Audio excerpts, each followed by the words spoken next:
Shalom, Apa shalom. yang mau ditanyakan? Saya minta penjelasan dari Bang Elia tentang sejarah yang di luar daripada Alkitab tentang perbedaan Nabi Isa dengan Yesus. Untuk apa juga sebagai saya Kamu Islam atau Kristen, Yuda? saya Kristen BNKP. Oke. Iya, bagus banget pertanyaannya ya Pak ya. Ya, silakan.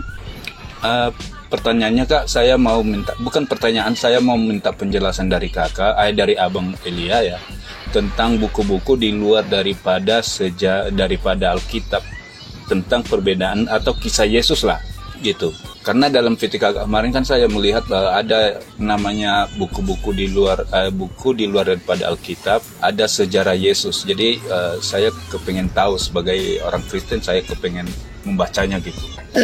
Misalnya tulisan yang pertama Antiquities of the Jews dari Josephus Flavius ya.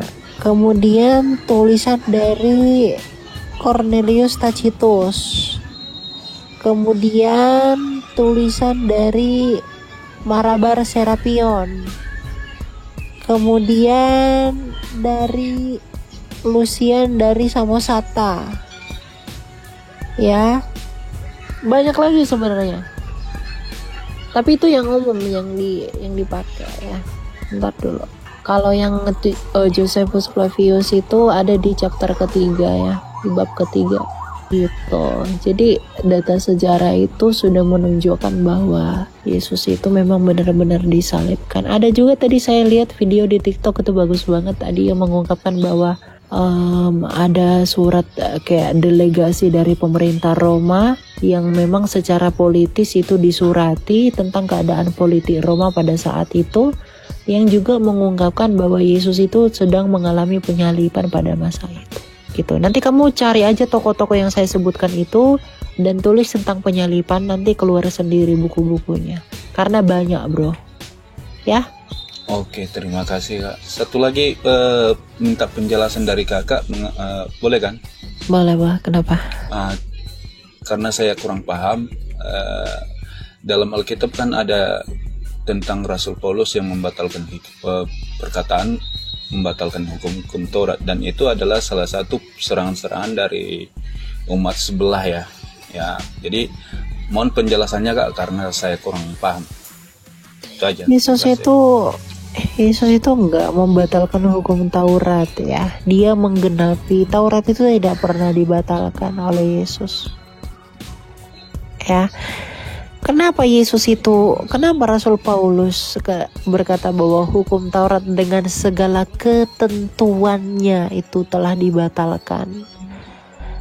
Itu karena Yesus telah menggenapi itu. Ya.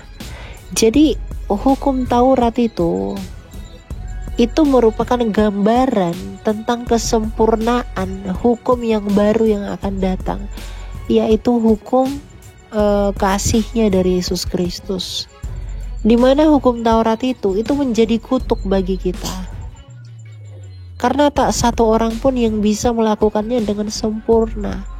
Maka itu dianggap kutuk bagi kita, dan kita itu dibelenggu di dalam kutuk itu.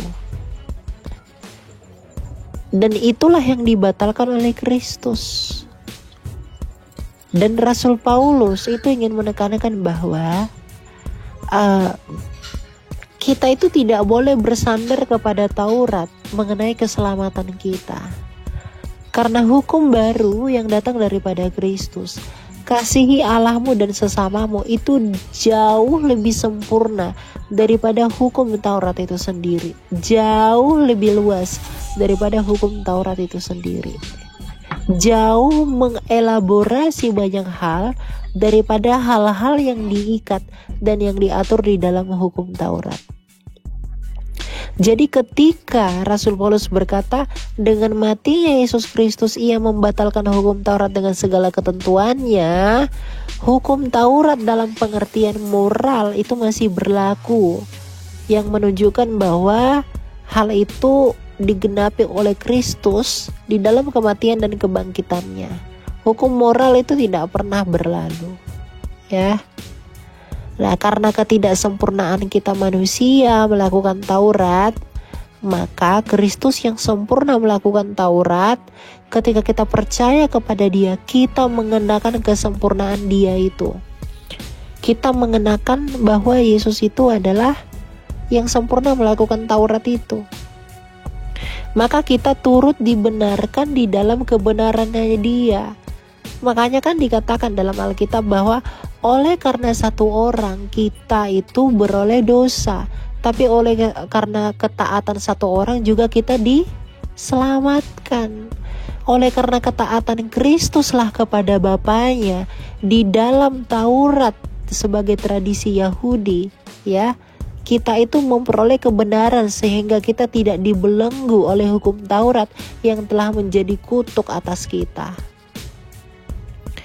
Jadi kutuk itulah yang dibatalkan oleh Yesus Kristus. Itu maksud Rasul Paulus. Tapi mengenai hukum-hukumnya, misalnya jangan membunuh, jangan berzina, ya, kemudian apalagi itulah itu masih berlaku. Karena itu hukum moral kepada sesama dan kepada Allah. Karena Yesus tidak meniadakan itu, malah menyempurnakan itu lebih banyak. Dengan berkata apa? Kasihi Allahmu, kasihi sesamamu. Mengasihi Allah, mengasihi sesama itu tidak sebatas pada 613 poin, tetapi lebih luas lagi. Begitu, ya. Itu maksudnya. Jadi Yesus dengan Rasul Paulus itu tidak ya. Terima kasih ya Bang Elia udah menjelaskan. Semangat ya bro. Oke, terima kasih. Salam. Shalom.